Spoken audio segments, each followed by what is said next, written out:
नमस्कार साथियों, मैं आज आपको एक बहुत ही महत्वपूर्ण विषय पर आपसे बात करना चाह रहा हूँ। आप सबको पता है कि हाल ही में राजस्थान के अंदर बहुत सारे विद्यालय जो है संकाय खोले गए हैं। इसमें विज्ञान संकाय, कृषि संकाय, कॉमर्स संकाय।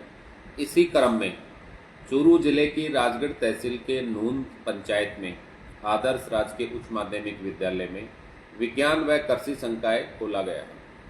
सर्वप्रथम मैं माननीय राजेंद्र सिंह जी राठौड़ पूर्व नेता प्रतिपक्ष जी को और माननीय शिक्षा मंत्री मदन दिलावर जी का बहुत आभार व धन्यवाद प्रकट करता हूं कि गांव के बच्चों के लिए, किसानों के बच्चों के लिए, गरीब परिवारों के बच्चों के लिए आपने विज्ञान व कृषि संकाय खोलकर निश्चित रूप से उनके एक उज्जवल भविष्य की नींव रखी है। अब मैं आज आपसे उन अभिभावकों से बात करना चाह रहा हूं जो नून के सर्किल से लगभग 10 से 15 किलोमीटर की रेंज में जो गांव हैं, जैसे नवा है, भैंसली है, काजी का बास है, गोविंद सिंह का बास, मामराज का बास, त्रिपाड़ी छोटी, त्रिपाड़ी बड्डी, चांदगोठी, ठिमाऊ और खासकर रायला, पिलानी, ये जो इलाका है, यहाँ से जो बच्चे एग्रीकल्चर लेना चाहते हैं वो नून की स्कूल का सिलेक्शन करें। नून में अभी कृषि संकाय खुला है और कृषि संकाय के फायदे क्या क्या हैं।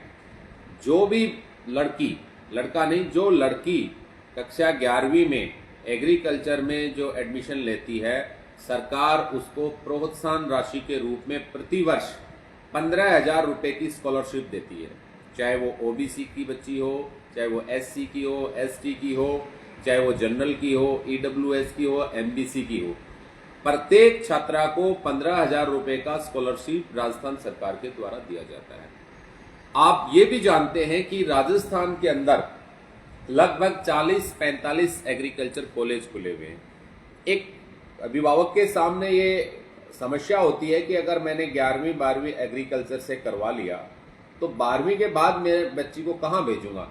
तो उसके लिए हमारे चांदगोठी में एग्रीकल्चर कॉलेज खुला हुआ है, हमारे तारानगर में एग्रीकल्चर कॉलेज खुला हुआ है, हमारे चूरू में एग्रीकल्चर कॉलेज खुला हुआ है, हमारे चिड़ावा में एग्रीकल्चर कॉलेज है, हमारे मंडावा में एग्रीकल्चर कॉलेज है। यानी हमारे आसपास बहुत सारे गवर्नमेंट के एग्रीकल्चर कॉलेज खुले हुए हैं जहां से आपकी बेटी अच्छे से ग्रेजुएशन भी कर सकती है। और ग्रेजुएशन समय में आपकी बेटी को सरकार एट प्रेजेंट 25,000 रुपए का स्कॉलरशिप देती है। ये स्कॉलरशिप जब बेटी एमएससी करती है तो 40,000 रुपए का स्कॉलरशिप मिलता है, पीएचडी करती है तो स्कॉलरशिप और मिलता है।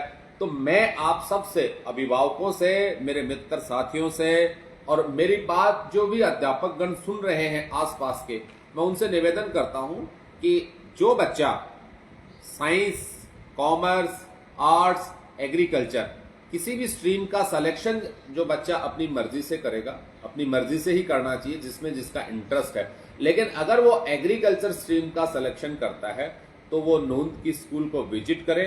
नून की स्कूल में हाल ही में एग्रीकल्चर स्ट्रीम खुली है।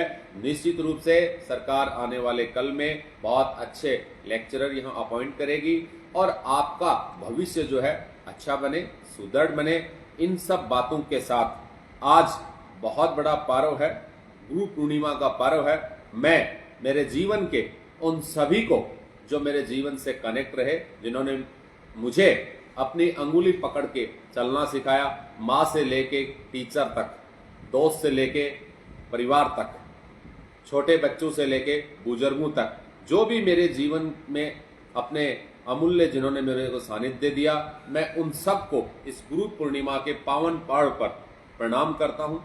नतमस्तक होकर उनके द्वारा जो मुझे रास्ता दिखाया मैं अभिवादन करता हूं और पुनः आपसे ये उम्मीद करता हूं कि निश्चित रूप से एक बार आदर्श राजकीय उच्च माध्यमिक विद्यालय नून का आप विजिट करें, वहां के सिस्टम को देखें और वहां प्रवेश लेवें ताकि कल आपका भविष्य अच्छा बने। आपको याद दिला दूं, एग्रीकल्चर स्ट्रीम में प्रति वर्ष प्रति छात्रा को 15,000 का स्कॉलरशिप 11वीं कक्षा में 15,000 का दिया जाता है, 12वीं में 15,000 का दिया जाता है। कॉलेज जब आप करते हैं तो आपको 25,000 की स्कॉलरशिप प्रति वर्ष मिलती है। पोस्ट ग्रेजुएशन जब आप करते हैं तो आपको 40,000 की स्कॉलरशिप मिलती है। और आज कृषि के क्षेत्र में भी बहुत सारे स्कोप्स हैं। जिस तरीके से टेक्निकल एग्रीकल्चर बन रहा है, जिस तरीके से एग्रीकल्चर को आज नई नई टेक्निक्स के साथ किया जा रहा है, तो न जाने आप भी एक एग्रीकल्चर की एक अच्छी साइंटिस्ट बनकर आप इस क्षेत्र का नाम रोशन कर सकते हैं। इन सब बातों के साथ आपका बहुत बहुत धन्यवाद।